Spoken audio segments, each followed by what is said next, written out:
Bien-aimés, je suis heureux de partager une bouchée de la parole avec vous. Alors, le titre de notre bouchée d'aujourd'hui, c'est « À cause de son grand amour ». À cause du grand amour dont Dieu nous a aimés. Alléluia. Bienvenue à la table du Seigneur. Yeah! Alors, notre premier passage se trouve dans Ephésiens chapitre 2, à partir du verset 3. Voici ce que disent les Écritures.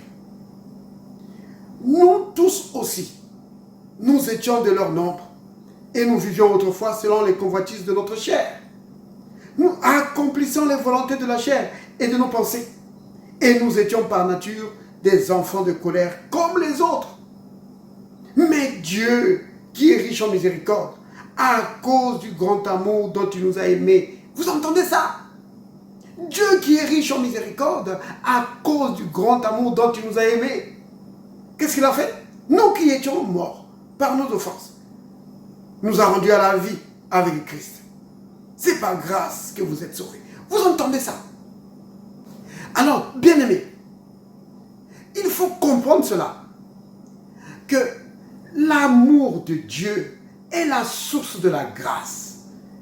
C'est-à-dire que si Dieu a manifesté sa grâce, sa miséricorde envers l'humanité, c'est à cause de son amour pour les hommes. Oui, la source de notre salut se trouve dans l'amour de Dieu pour nous. Oh bien-aimés, il faut comprendre cela. Voici comment le Christ le dit. Jean 3,16. Il dit, Dieu a tant aimé le monde qu'il a donné son Fils unique, afin que quiconque croit en lui ne périsse pas, mais qu'il ait la vie éternelle. Vous voyez, bien-aimés, c'est vraiment capital de comprendre cela.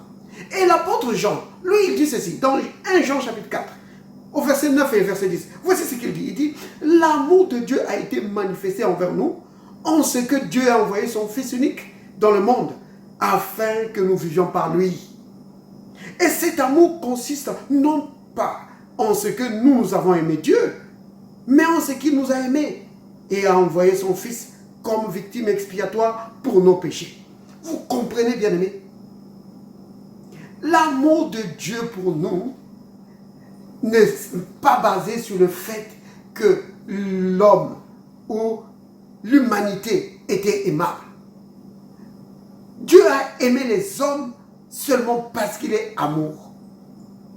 Vous comprenez? Tu dois comprendre ça, bien-aimé. Si tu ne comprends pas l'amour de Dieu pour toi, si tu ne comprends pas que au début, l'origine, la source du christianisme, c'est l'amour de Dieu, alors il te sera impossible de vivre une vraie vie chrétienne. Pourquoi? Parce que beaucoup de gens pensent que le christianisme, c'est une liste de choses qu'il faut faire et une autre liste de choses qu'il ne faut pas faire. Non! Le christianisme trouve sa source dans l'amour de Dieu. Vous comprenez? Au départ, c'est une question d'amour. Tu dois comprendre ça.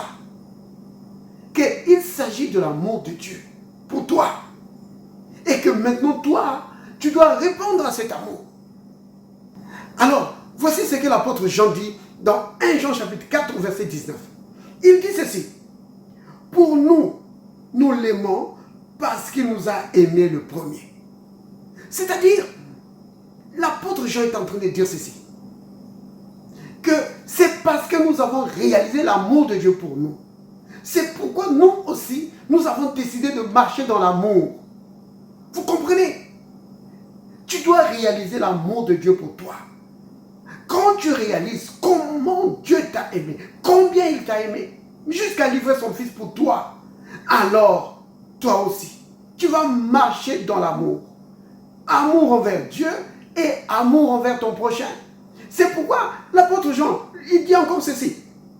Au verset 11, il dit, bien-aimés, si Dieu nous a ainsi aimés, nous devons aussi nous aimer les uns les autres.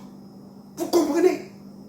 Si tu ne comprends pas que le christianisme, ce n'est pas une histoire de loi. Oh bien-aimés, comprenez ça très bien.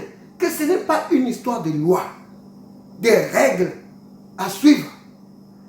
Le christianisme, c'est d'abord une histoire d'amour entre Dieu et l'homme. Alors, voici ce que l'apôtre Jean dit encore. Dans 1 Jean chapitre 4, verset 16. Il dit ceci.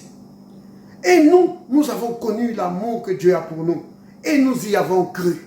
Vous entendez ça? Connaître l'amour que Dieu a pour toi et y croire. Ça, bien-aimé, si tu arrives à ça, à croire dans l'amour de Dieu pour toi, ça va tellement fortifier ta foi que tu vas vivre dans la victoire. Oui, c'est cela le secret, bien-aimé. Le secret d'une vie dans la victoire, c'est croire dans l'amour de Dieu pour toi, peu importe les circonstances. Voici comment l'apôtre Paul le dit. Dans Romains chapitre 8 au verset 37. Il dit, dans toutes ces choses, nous sommes plus que vainqueurs par celui qui nous a aimés. Alléluia. Béni soit le nom du Seigneur. Alors disons tout ceci. Père, merci pour ton amour envers moi. Merci d'avoir envoyé ton Fils mourir à la croix pour moi. Je crois dans ton amour, Seigneur. Merci, Père. Oh, de ce que tu m'as appelé à une vie de victoire à cause de ton amour pour moi. Béni sois-tu, Père, au nom de Jésus. Amen.